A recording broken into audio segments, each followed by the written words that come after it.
వెనుజులా అధ్యక్షుడు మదురో భార్య ఫ్లోరెస్ ను నిర్బంధించింది అమెరికా. వెనుజులా అధ్యక్ష భవనం బెడ్రూమ్ లో నిద్రిస్తున్న మదురో ఫ్లోరెస్ ను బయటికి లాక్కొచ్చింది US army. US army Delta Force ఆధ్వర్యంలో 30 నిమిషాల్లోనే ఈ ఆపరేషన్ ముగించింది. America navy ship USS Iwo Jima ద్వారా మాన్హాటన్ కు తరలించింది అమెరికా స్పెషల్ ఫోర్స్. సోమవారం మదురోను న్యూయార్క్ ఫెడరల్ కోర్టులో ఆర్మీ ప్రవేశపెట్టనుంది. మదురోపై నార్కో టెర్రరిజం అభియోగాలను నమోదు చేశారు అధికారులు. వెనిజులాను తాత్కాలికంగా తామే పాలిస్తామని ట్రంప్ ప్రకటించారు. మదురో ఖేల్ ఖతం. ఆయన్ను హై సెక్యూరిటీ వెనిజులా అధ్యక్ష భవనం నుంచి బయటికి లాక్కొచ్చింది అమెరికా ఆర్మీ. FBI సహకారంతో జరిగిన ఈ ఆపరేషన్ 30 నిమిషాల్లోనే ముగిసింది. ప్యూర్టోరికోలోని అమెరికన్ బేస్ నుంచి వెనిజులాలోకి దూసుకొచ్చిన ఫైటర్ జెట్లు ఆ దేశ ఆర్మీ బేస్లపై దాడులు చేసింది. అనంతరం వెనిజులా అధ్యక్ష భవనంలోకి వెళ్లి తన బెడ్రూమ్ లో నిద్రిస్తున్న మదురో ఆయన భార్య ఫ్లోరెస్ ను బలవంతంగా బయటికి లాక్కొచ్చారు. ఈ మొత్తం ఆపరేషన్ లో ఒక్కరు కూడా చనిపోలేదన్నారు అమెరికా అధ్యక్షుడు ట్రంప్. ఇద్దరికి గాయాలైనా వారు సురక్షితంగానే ఉన్నారంటున్నారు ట్రంప్. తాము ఆర్మీ బేస్ లో వివిధ లొకేషన్లపై దాడులు చేశామని, కానీ ఎవ్వరూ చనిపోలేదన్నారు ట్రంప్.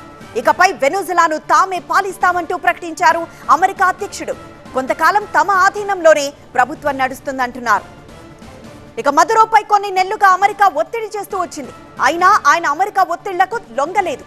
తాను తలవంచబోమని ప్రకటించారు. మరోవైపు వెనిజులాపై దాడికి అమెరికా కొన్ని రోజులుగా ప్రణాళికలు రచించింది.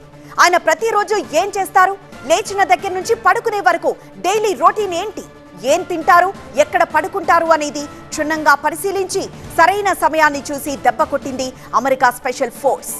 మదురో అరెస్ట్తో డ్రగ్ ట్రాఫికింగ్ ఇక ఆగిపోతుందని అమెరికా చెప్తోంది.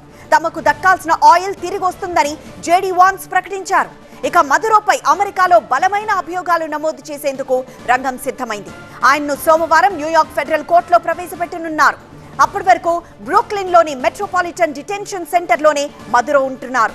నార్కో టెర్రరిజం, కోకెయిన్ దిగుమతి కుట్ర, అక్రమంగా విధ్వంసకర ఆయుధాలను కలిగి ఉండడం, విధ్వంసక ఆయుధాలను స్మగ్లింగ్ చేసే కుట్ర పన్నారు అంటూ అనేక అభియోగాలు వెనిజులా అధ్యక్షుడు మదురోపై నమోదు చేసింది అమెరికా.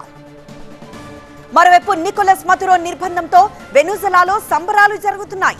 మదురో పీడ విరగడైందంటూ వీధుల్లోకొచ్చి నినాదాలు చేస్తున్నారు ప్రజలు. ఇక మదురో నిర్బంధాన్ని ఖండించారు Venezuela vice president Delcy Rodriguez. తనను తాను తాత్కాలికంగా అధ్యక్షురాలిగా ప్రకటించుకున్నారు. అంతేకాదు మదురోను విడిచిపెట్టాలని డిమాండ్ చేశారు.